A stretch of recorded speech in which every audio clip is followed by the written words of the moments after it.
नमस्कार दोस्तों। तो भारतीय संविधान का संवैधानिक विकास चल रहा था। क्या चल रहा था टॉपिक? भारतीय संविधान का संवैधानिक विकास। और अब तक हमने संवैधानिक विकास में आज तक हम पढ़ चुके हैं कि यूरोपीय कंपनियों का आगमन हुआ। कौन सी कंपनियों का? यूरोपीय कंपनियों का आगमन हुआ। फिर हमने एक फॉर्मूला पढ़ा, पीडीए डेफ्रा, और पीडीए डेफ्रा के तहत हमने कुछ चीज़ें जानी कि भारत में यूरोपीय कंपनियों का आगमन किस प्रकार हुआ। पीडीए डेफ्रा का मतलब आप सब जानते हो, किस प्रकार कंपनियां भारत में आई। तो पी का मतलब आप जानते हो पुर्तगाल, फिर डच, और ए का मतलब अंग्रेज, और फिर मैंने कहा डेफ्रा और डेनिश और ये फ्रांसीसी। तो इस प्रकार भारत में कंपनियों का या यूरोपीय देशों का आगमन हुआ। P for Portugal, D for Dutch, और ये डच कहाँ के निवासी थे? नीदरलैंड या वर्तमान हॉलैंड के निवासी। ए फॉर अंग्रेज, फिर हमने पढ़ा डेनिश, और फिर हमने फ्रांसीसी। तो इस प्रकार हमारा ये सारा प्रोसेस चल रहा है। इसमें हमने पुर्तगाली पढ़ लिए, फिर हमने डच पढ़ लिए, फिर हमने अंग्रेज, और अंग्रेजों का वर्तमान दौर ये चल रहा है जो कंपनी के हम पढ़ते हुए आ रहे हैं। फिर हमने देखा कि कंपनी के हमने दो युद्ध देखे, और पहला युद्ध देखा हमने प्लासी का युद्ध। कौन सा? प्लासी का युद्ध। फिर हमने दूसरा युद्ध देखा बक्सर का युद्ध। ठीक है। तो इन दो युद्धों को देखने के बाद ब्रिटिश संसद को लगा कि जिस कंपनी को हमने भारत में व्यापार करने के लिए भेजा, क्या करने के लिए भेजा है? व्यापार करने के लिए भेजा, वो भारत में क्या कर रही है? युद्ध कर रही है, राजनीति कर रही है। तो युद्ध या राजनीति क्या कर रही है? युद्ध या राजनीति कर रही है। तो इस प्रकार भारत में कंपनी पर नियंत्रण करने के लिए पहली बार रेगुलेटिंग एक्ट लाए गए। क्या लाए गए? रेगुलेटिंग। और रेगुलेटिंग का मतलब क्या होता है हिंदी में? नियंत्रण करना। क्या होता है? नियंत्रण करना। और नियंत्रण किसका? कंपनी पर। यानी कंपनी को नियंत्रित कौन कर रही है? ब्रिटिश संसद। कौन कर रही है? ब्रिटिश संसद। तो ब्रिटिश संसद के द्वारा पहली बार, किसके द्वारा? ब्रिटिश संसद के द्वारा पहली बार कंपनी को भारत में नियंत्रित करने का प्रयास किया गया। वो आपको ध्यान रखना, 1773 का रेगुलेटिंग एक्ट। यहाँ से हमने रेगुलेटिंग एक्टों की शुरुआत की।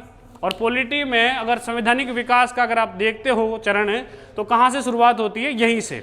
और पॉलिटी का मतलब क्या है? राजनीति, संविधान, ये सारी चीज़ें इसी में। तो 1773 के रेगुलेटिंग एक्ट में हमने कुछ चीज़ें पढ़ी। ठीक है। तो भारत में कंपनी के प्रशासनिक एवं राजनीतिक कार्यों को, किसको? प्रशासनिक एवं राजनीतिक कार्यों को, या राजनीति नहीं होता, राजनीतिक होता है। तो राजनीतिक कार्यों को पहली बार भारत में मान्यता मिली। शब्द को समझे, प्रशासनिक एवं राजनीतिक कार्यों को मान्यता मिली। क्या मिली? मान्यता। और दी किसने? ब्रिटिश संसद के द्वारा भारत में इनको मान्यता मिली। फिर 1773 के रेगुलेटिंग एक्ट के द्वारा ही मैंने आपको कुछ और चीजें बताई थी। कोई बताओ तो? सुप्रीम कोर्ट की स्थापना। किसकी स्थापना? सुप्रीम कोर्ट की स्थापना की गई। कहां पर? कलकत्ता में। कहां की गई? कलकत्ता में। सुप्रीम कोर्ट की स्थापना हुई कलकत्ता में। कुछ फॉर्मूले बताए, कुछ इसके सुप्रीम कोर्ट के चीफ जस्टिस बताए, और चीफ जस्टिस का नाम सर एलिजा इम्फे। क्या नाम है? Sir Elijah Impey. तो इसके बाद में मैंने एक फॉर्मूला बताया। क्या नाम है? हाँ चे ली। और हाँ का मतलब है हाइड, हाँ का हाइड, चे का चेम्बर्स, और ली का लिमेस्टर। क्या है? लिमेस्टर्स। तो ये आपको ध्यान रखना है। तो ये हमारी सुप्रीम कोर्ट हुई कलकत्ता में। कब स्थापना की गई? 1774 के अंदर। और कलकत्ता में जब इसकी स्थापना की गई तो इसके प्राधिकार क्षेत्र में 3 जगहों को शामिल किया गया। कौन कौन से? बंगाल, बिहार और उड़ीसा। तो ये 3 स्थान आपको ध्यान रखने थे। सुप्रीम कोर्ट कहाँ कहाँ पर मामले की सुनवाई कर सकती थी? तो बिहार, बंगाल और उड़ीसा। किस प्रकार के मामलों की सुनवाई कर सकती थी? दीवानी मामलों की, फौजदारी मामलों की और सैन्य मामलों की। तो फौजदारी एवं सैन्य मामलों की ये सुनवाई कर सकती थी। यहाँ तक हमने पढ़ा। फिर बाद में यही 1773 में हमने कुछ और चीजें देखी। 1773 के रेगुलेटिंग एक्ट के द्वारा ही पहली बार परिषद का निर्माण किया गया। किसका निर्माण? परिषद का। और किसे परामर्श देने के लिए? गवर्नर को। किसको? गवर्नर को परामर्श देने के लिए एक परिषद का निर्माण किया गया, जिसमें कितने सदस्य थे? 4 सदस्य थे। तो इसका मैंने फॉर्मूला भी आपको बताया, क्या नाम है? बोफ्राकमा। क्या है? बोफ्राकमा। और बोफ्राकमा से आपको याद रह जाएंगे बो से बोरवेल। क्या है? बोरवेल। फ्रांस से क्या हो जाएगा? Philip Francis. तो ये फिलिप फ्रांसिस। और फिर आधा क्या दिख रहा है इसके हो जाएगा क्लेवरिंग।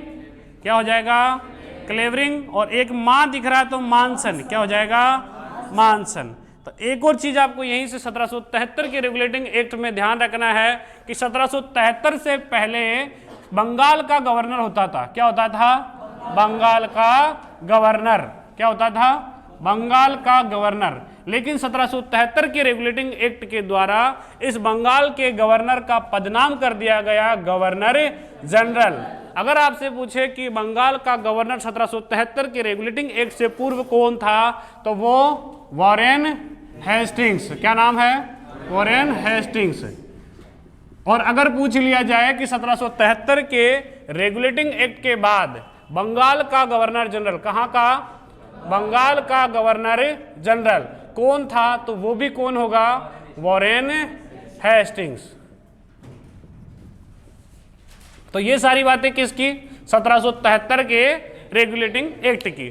फिर हमने 1781 का एक्ट ऑफ सेटलमेंट पढ़ा। कौन सा एक्ट? Act of settlement. तो इसका मतलब क्या है कि 1773 के रेगुलेटिंग एक्ट में ऐसी कुछ कमियां रह गई थी जिनको दूर करना अनिवार्य था। तो 1781 में हमने इस एक्ट के 1773 के एक्ट की कमियों को दूर किया। क्या किया? कमियों को दूर किया। और क्या किया? 1781 के एक्ट में कमियों को दूर किया और दूर करने के लिए कुछ काम करने पड़े। हमने यहाँ देखा था कि सुप्रीम कोर्ट के दायरे में बिहार, बंगाल और उड़ीसा के सभी लोगों को शामिल कर लिया, लेकिन यहाँ कुछ काम करेंगे। क्या काम करेंगे? कि कंपनी के, किसके? कंपनी के अधिकारी, किसके?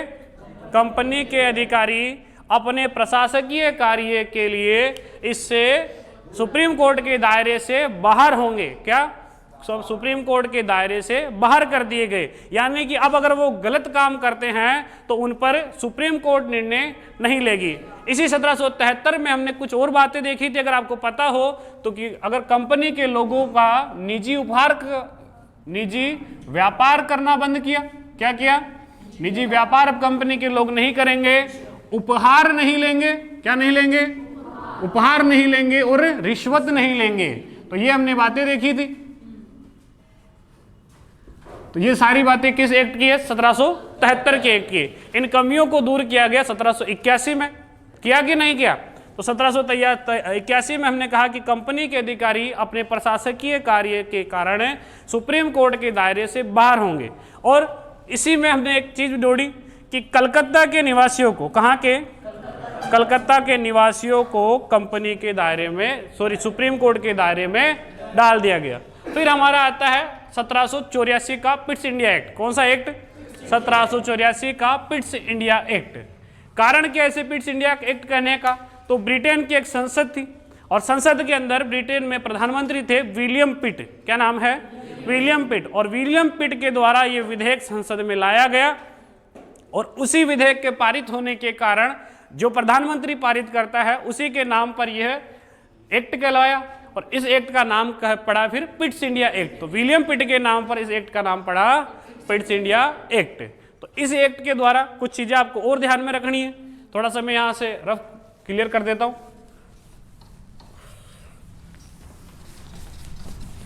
तो 1784 का पिट्स इंडिया एक्ट आज समझ ले वापस।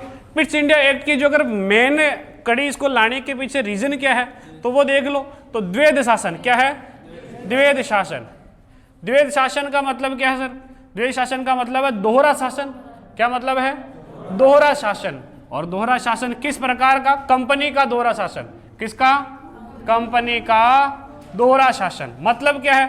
द्वैध शासन यानी कंपनी के अब एक मिनट, कोड ऑफ डायरेक्टर और बोर्ड ऑफ कंट्रोलर। तो दो हिस्सों में बांट दी कंपनी को। तो अब यहां पर देख रहे हो कोड ऑफ डायरेक्टर, और डायरेक्टर का मतलब क्या होता है? निदेशक। तो निदेशक जो काम करेंगे वो होगा व्यापार का काम। किसका काम? व्यापार का काम। तो ये जो एक कमेटी बनाई गई और इसका काम क्या था? भारत में व्यापार करना। क्या काम करना? व्यापार करना। बोर्ड ऑफ कंट्रोलर यानी नियंत्रक परिषद, और ये नियंत्रक परिषद क्या कर रही थी? भारत में राजनीति कर रही थी। क्या कर रही थी? राजनीति। तो इस प्रकार दो अलग अलग संस्थाओं का निर्माण कर दिया गया भारत में, और इसी बोर्ड ऑफ कंट्रोलर को एक भारत में इसके साथ एक भारत सचिव की नियुक्ति की गई। किसकी? भारत सचिव की, जिसे कहते हैं इंडिया सेक्रेटरी, तथा इसके सदस्यों को कोई नाम दिया गया, बताओ तो कोई? कमिश्नर। क्या नाम दिया गया? कमिश्नर। तो ये कमिश्नर यहां पर नाम दिया गया। ये था हमारा 1784 का पिट्स इंडिया एक्ट। और इसी पिट्स इंडिया एक्ट में आप एक और चीज देखोगे कि जो गवर्नर जनरल की जो 4 सदस्यों की कमेटी बनाई गई थी उसको कम कर कितना कर दिया गया? 3 सदस्यों का।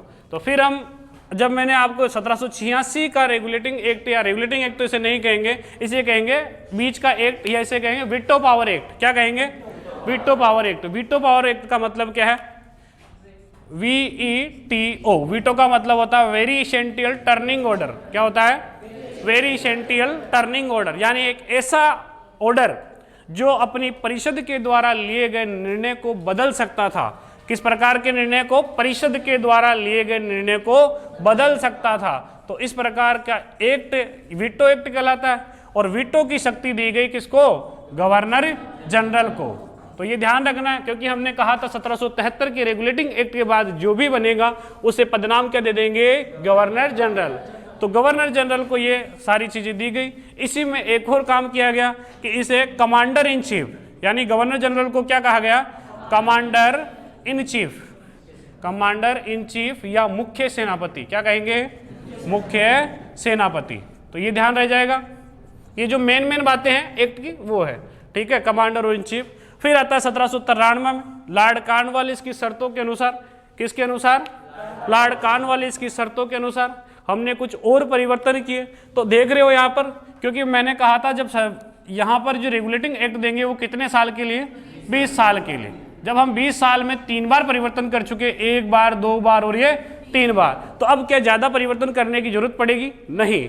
जो हमने सदस्य बनाए, कौन से सदस्य?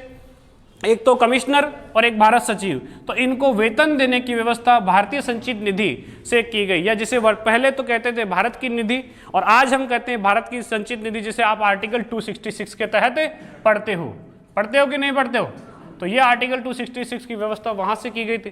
तो उन्हें वेतन देने की व्यवस्था यहां से की गई थी। फिर आता है वेरी इंपॉर्टेंट चाची फॉर्मूला। कौन सा फॉर्मूला? चाची फॉर्मूला। ये वेरी इंपॉर्टेंट है, थोड़ा ध्यान रखें। अब मैं आपके थोड़ा एक क्लासिफिकेशन कर रहा हूं, 1813 का इधर, 1833 का उधर, तो समझ लेना इसको। यहीं से कुछ मुख्य बातें अपन यहां पर नोट करेंगे।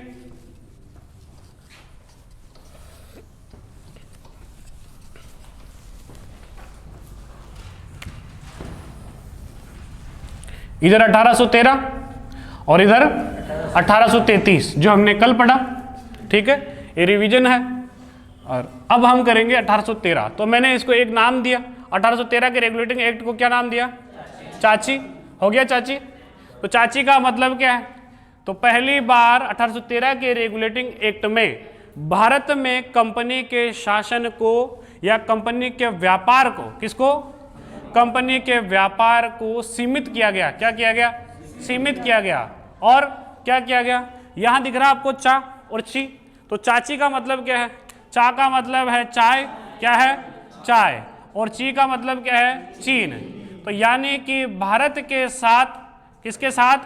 भारत के साथ चाय का व्यापार अब भी कंपनी कर सकेगी, और चीन के साथ समस्त व्यापार, कौन सा व्यापार? समस्त व्यापार अब भी कंपनी कर सकेगी। ये तो चाची का मतलब आपको ध्यान रखना था। क्यों? क्योंकि अब कंपनी के व्यापार को हम सीमित कर रहे हैं, तो इसका मतलब कुछ और लोग भी भारत में आएंगे। अब इसी 1813 के रेगुलेटिंग एक्ट के द्वारा अन्य ब्रिटिश प्रजाजनों को भी भारत में व्यापार करने का अधिकार दिया गया। तो इसी कारण इस एक्ट को कहते हैं ओपन डोर पॉलिसी। कौन सा? Open door policy. Open door policy, और पॉलिसी को कहते हैं अपन नीति। तो ओपन डोर पॉलिसी या खुले द्वार की नीति, खुले द्वार की नीति हो जाएगा याद। ओपन डोर पॉलिसी आज तक कई बार एग्जामों में पूछा गया। किस रेगुलेटिंग एक्ट के द्वारा भारत में कंपनी के व्यापार को नियंत्रित किया गया या सीमित किया गया? तो 1813 के। या फिर अगर आपसे एक और क्वेश्चन पूछे कि किस रेगुलेटिंग एक्ट के द्वारा भारत में कंपनी के व्यापार को समाप्त कर दिया गया, तो वो होगा ये। अगर आपसे कंपनी के व्यापार को समाप्त पूछे, क्या पूछे? समाप्त, तो समाप्त तो हो जाएगा इसमें, और अगर सीमित पूछे तो इसमें। ठीक है, ये दोनों समान, इसीलिए मैं यहाँ पर वर्गीकरण अलग अलग से कर रहा हूँ। फिर 1813 में और कुछ चीजें आपने पढ़ी होगी। क्या चीजें? पहली चीज तो कि यहाँ पर भारत में ईसाई मिशनरीज को भेजा गया। किसको? ईसाई मिशनरीज को। और ईसाई मिशनरीज भारत में क्यों आई? धर्म प्रचार के लिए। किस धर्म का प्रचार? ईसाइयों का प्रचार। हिंदू धर्म के लिए तो आएंगे नहीं, तो ईसाई धर्म के प्रचार के लिए आए। और जो मेन इनका मत था, ईसाई धर्मावलंबियों की संख्या में वृद्धि करना। ठीक है, तो ईसाई धर्मावलंबी पहली बार भारत में आए, और किस रेगुलेटिंग एक्ट के तहत? 1813 के रेगुलेटिंग एक्ट के द्वारा। फिर और चीजें हमने कुछ पढ़ी, बताओ तो कोई।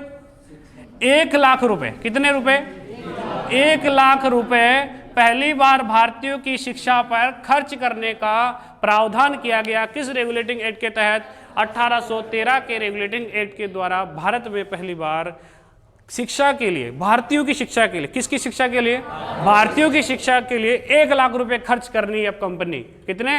1 लाख रुपए। और कुछ चीजें मैंने कहा कि अगर सैन्य प्रशिक्षण देना है कंपनी के कर्मचारियों को, कौन सा प्रशिक्षण? सैन्य प्रशिक्षण, सैन्य प्रशिक्षण। और सैन्य प्रशिक्षण के लिए भारत में कॉलेजों की स्थापना की गई, जैसे हेल्सबरी कॉलेज। और हेल्सबरी कॉलेज मूल रूप से था लंदन में, और फिर उसी के आधार पर पहले हमने खोला बंगाल में, फिर खोला हमने मुंबई में। तो इस प्रकार भारत में सैन्य प्रशिक्षण कॉलेजों की स्थापना की गई, जैसे हेल्सबरी कॉलेज। तो ये कौन सा अपना हुआ? 1813 का रेगुलेटिंग एक्ट। तो इसे मेन अगर नाम देंगे तो अपन कौन सा नाम देंगे? चाची फॉर्मूला। कौन सा? आज तक आप मूवी देखते थे चाची 420, लेकिन अब याद रखोगे चाची 1813। 1813 का मतलब है चाय, और चाय का मतलब भारत के साथ चाय का व्यापार कंपनी 1813 के बाद में भी अगले 20 वर्षों के लिए कर सकती थी। रेगुलेटिंग एक्ट में आप देख रहे हो यहाँ 1813, और यहाँ देख रहे हो 1833। गैप कितना हुआ? 20 सालों। तो यानी इन 20 वर्षों के, इनके बीच में जो 20 वर्ष होंगे, तब तक भारत में कंपनी चाय का व्यापार कर सकती थी और चीन के साथ समस्त व्यापार कर सकती थी। आई बात समझ में? फिर अब पढ़ते हैं हम 1833 का रेगुलेटिंग एक्ट, जो हमने कल पढ़ा है। 1833 में मैंने कहा था कि चाची को समाप्त कर दिया। क्या हुआ? चाची समाप्त हो गई। चाची समाप्त होने का मतलब जो भारत में कंपनी चाय का व्यापार कर रही थी, अब उसको भी खत्म कर दिया। क्या कर दिया? खत्म। चीन के साथ जो समस्त व्यापार कर रही थी कंपनी, उससे भी समाप्त कर दिया। या इसे एक भाषा में लिखे या एक शब्द में लिखे तो कंपनी का समस्त व्यापारिक अधिकार समाप्त। क्या हुआ? व्यापारिक अधिकार समाप्त। और पूछा जाता है कई बार कि कंपनी का समस्त व्यापारिक अधिकार किस रेगुलेटिंग एक्ट के तहत हुआ? तो 1833 के रेगुलेटिंग एक्ट के द्वारा।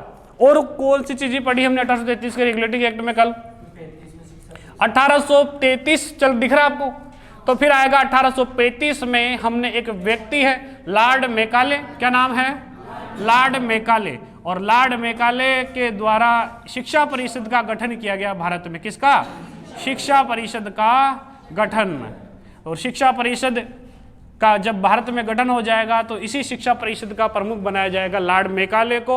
और लॉर्ड मैकाले वही है जिसके द्वारा आज आप कॉलेज में 33 या 36% पास लाकर अंक लाकर पास हो जाते हो। तो लॉर्ड मैकाले ने कहा, या इनको अंग्रेजों को कहा कि अगर भारतीयों की नींव कमजोर करनी है तो ऐसी शिक्षा प्रणाली अपनाई जाए जो कि मात्र इनकी नींव को खोखली करती है। और नींव को खोखली कब करेगी? जब इनके लिए प्रतिशत या वेटेज कम होगा। तो आज जो आप 36% वेटेज लाकर पास हो रहे हो, कॉलेज में शायरी लिखकर पास हो रहे हो या गाने लिखकर पास हो रहे हो, तो वो कौन है व्यक्ति? Lord Macaulay. तो लॉर्ड मैकाले की आपको जे बोलनी पड़ेगी। ठीक है, ठीक। तो लॉर्ड मैकाले। अब इसी के साथ एक और चीज आपको ध्यान रखनी, लॉर्ड मैकाले से संबंधित 1833 में एक और चीज है। लॉर्ड मैकाले को विधि सदस्य बनाया गया। क्या बनाया गया? विधि सदस्य। तो विधि सदस्य, और विधि सदस्य किस प्रकार का? देखो इसमें चीजें पूछी जाएगी, अगर आप आरएस प्रीलिम्स दोगे या एसआई का पहला पेपर दोगे, दूसरा पेपर दोगे, सॉरी, एसआई का पहला पेपर होता है हिंदी का और दूसरा पेपर किसका होता है, जीके का। तो विधि सदस्य बनाया गया लॉर्ड मैकाले को, और वो किस प्रकार का, अस्थायी, किस प्रकार का, अस्थायी, मतदान रहित और एक सलाहकारी। तो ये आपको ध्यान रखना था 1833 के रेगुलेटिंग एक्ट में। और कुछ चीजें जैसे मैंने कहा था 1843 के रेगुलेटिंग एक्ट में, कौन से एक्ट में, 1833 के रेगुलेटिंग एक्ट के द्वारा 1843 में एक शासक या एक गवर्नर जनरल आया, या जैसे लॉर्ड एलनबरो, क्या कहते हैं, लॉर्ड एलनबरो। लॉर्ड एलनबरो के समय भारत में दास प्रथा, कौन सी प्रथा, दास प्रथा का उन्मूलन हुआ और दास प्रथा की समाप्ति की घोषणा की गई। 1833 का रेगुलेटिंग एक्ट देख रहे हो। अब तक हमने कहा कि बंगाल का गवर्नर जनरल 1773 में, कहाँ कहा, 1773 के बाद 1833 तक, कहाँ तक, 1833 तक जो भी गवर्नर रहा उसे क्या नाम दिया गया, गवर्नर जनरल कहाँ का, बंगाल का। क्या कहा गया, गवर्नर जनरल बंगाल का। लेकिन जब हम 1833 पढ़ते हैं तो 1833 में हमें ध्यान रखना है, जो गवर्नर जनरल होगा अब उसको पदनाम चेंज कर देंगे और उसे कहेंगे ब्रिटिश भारत का गवर्नर जनरल। क्या कहेंगे, ब्रिटिश भारत का गवर्नर जनरल, हो जाएगा याद। और इसी ब्रिटिश भारत का गवर्नर जनरल के साथ आप पढ़ते हो, दो चीजें देखनी है, एक तो विलियम बेंटिक, क्या नाम है, विलियम बेंटिक। अब विलियम बेंटिक आपने देख लिया, ब्रिटिश भारत का, इसे प्रथम कह दे तो सही है क्या भाई, इसी समय तो बनाया था, तो ब्रिटिश भारत का प्रथम गवर्नर जनरल कह दे तो विलियम बेंटिक। और अगर बंगाल का अंतिम गवर्नर जनरल कहे तो भी विलियम बेंटिक, क्योंकि लास्ट ये है और लास्ट को छोड़ते ही पहला वो आ गया। तो इस प्रकार आप देखोगे कि ब्रिटिश भारत का पहला गवर्नर जनरल विलियम बेंटिक। ये हुआ हमारा 1833 का रेगुलेटिंग एक्ट। इसमें और कुछ चीजें क्या था, तो 1833 के रेगुलेटिंग एक्ट के द्वारा कंपनी के अधिकारियों एवं कर्मचारियों को भारत में जमीन खरीदने एवं बसने का अधिकार दिया गया। क्या कहा, भारत में जमीन खरीदने व बसने का अधिकार, किसका अधिकार, जमीन खरीदने और बसने का अधिकार किस रेगुलेटिंग एक्ट में मिला, 1833 के रेगुलेटिंग एक्ट में। फिर और कुछ बातें, ईस्ट इंडिया कंपनी का नामकरण चेंज कर दिया गया, the United east India company of merchants of London का नाम बदलकर हमने कर दिया ईस्ट इंडिया कंपनी। जो आज आप ईस्ट इंडिया कंपनी नाम देखते हो, तो वो हमने पदनाम कब चेंज करा, 1833 में। तो ईस्ट इंडिया कंपनी का पदनाम जो चेंज करा तो वो हमने 1833 के रेगुलेटिंग एक्ट में। कुछ और चीजें जैसे उत्तर पश्चिमी प्रांत, जैसे आप आज उत्तर प्रदेश बोलते हो कि नहीं बोलते हो, तो उसमें कौन कौन से क्षेत्रों को मिलाया गया, तो वो मैं यहाँ लिख रहा हूँ। तो इसमें ध्यान रखना है आपको, आगरा व प्लस पश्चिमी अवध, कौन सा अवध, पश्चिमी अवध को मिलाकर उत्तर पश्चिमी प्रांत। ये आज जिसे आप उत्तर प्रदेश बोलते हो, तो आगरा प्लस पश्चिमी अवध को मिलाकर उत्तर पश्चिमी प्रांत बनाया गया, जिसे आज उत्तर प्रदेश या यूपी बोलते हो आप, और उसी का प्राचीन नाम उत्तर पश्चिमी प्रांत। इसके अलावा और क्या चीज हुई 1833 के रेगुलेटिंग एक्ट के द्वारा, और कुछ चीजें 1833 के रेगुलेटिंग एक्ट के द्वारा विधि का संहिताकरण किया गया। क्या कहा गया, विधि का संहिताकरण। और विधि का संहिताकरण करने के लिए गवर्नर जनरल को, विधि का संहिताकरण करने के लिए गवर्नर जनरल को, और गवर्नर जनरल कहाँ का, हमने ही लिखा ब्रिटिश भारत का गवर्नर जनरल। तो विधि का संहिताकरण करने के लिए गवर्नर जनरल को विधि आयोग के गठन करने का आदेश दिया गया, या उसे अधिकार दिया गया। क्या, विधि आयोग, ये ध्यान रह जाएगा। तो ये सारी बातें हमने इनको अलग अलग करके भी देखी कि 1813 में क्या स्थिति थी, 1833 की स्थिति क्या हो गई। तो एक बार जो कुछ चीजें हमने कल छोड़ी थी, कल हमारी क्लास कुछ बाकी रह गई थी, तो 1833 का रेगुलेटिंग एक्ट निकालो, उसमें मैं कुछ चीजें आपको और लिखवाऊंगा।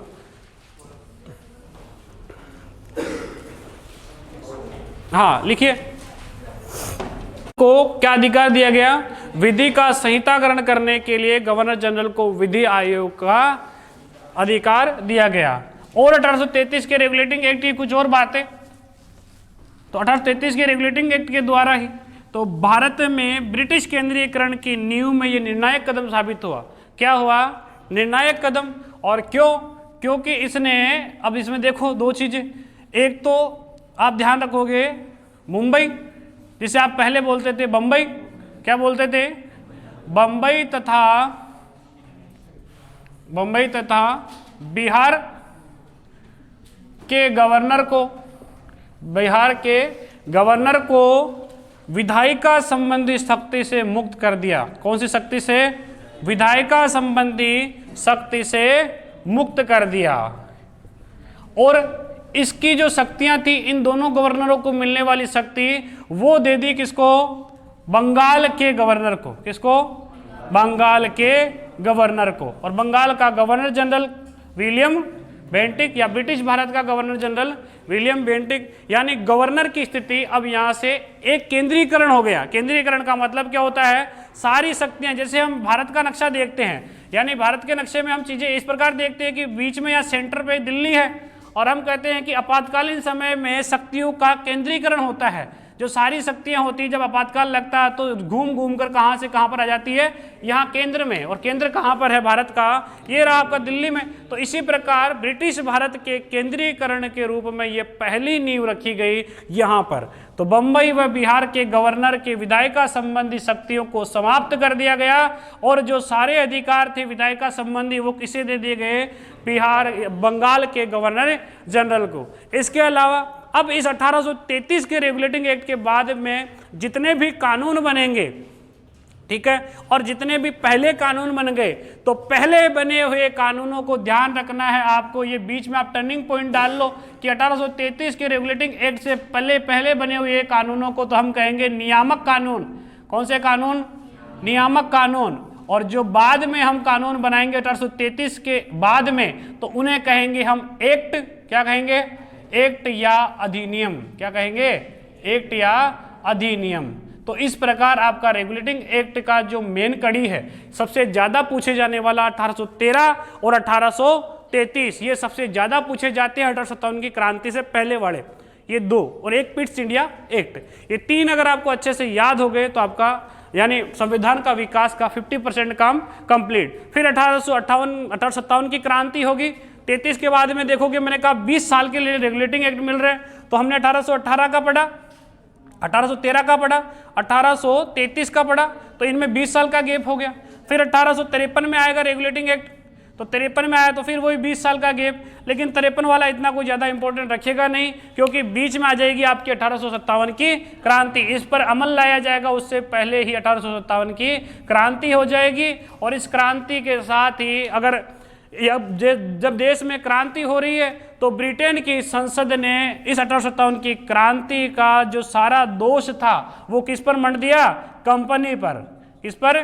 कंपनी पर। जब दोष मंड दिया, तो अब ध्यान है कि कंपनी का, अब हम 1833 में पढ़ते थे कि व्यापार समाप्त किया, लेकिन 1857 की क्रांति के बाद एक और एक्ट लाएंगे जिसे कहते हैं 1858 का भारत शासन अधिनियम। और इस शासन अधिनियम के साथ क्राउन, क्या नाम है? क्राउन। क्राउन या हिंदी में बोले तो ताज। और ताज किसके सर पर है? महारानी विक्टोरिया के सर पर। और महारानी विक्टोरिया को भारत में ब्रिटेन की साम्राज्ञी, फीमेल वर्जिन है, मेल वर्जिन होता तो सम्राट बोलते, और फीमेल वर्जिन है तो क्या बोलेंगे? साम्राज्ञी। तो साम्राज्ञी घोषित किया गया, यानी क्राउन का, ताज का आदेश भारत में मान्य कर दिया गया तथा कंपनी के भारत में समस्त शासन को समाप्त कर दिया गया। तो इस प्रकार हम देखते हैं कि 1773 से लेकर 1857 की क्रांति तक आते आते कंपनी का भारत में जो शासन होता है वो समाप्त हो जाता है। और इसके बाद में बचा हुआ पढ़ेंगे अपन कल। ठीक है, थैंक यू।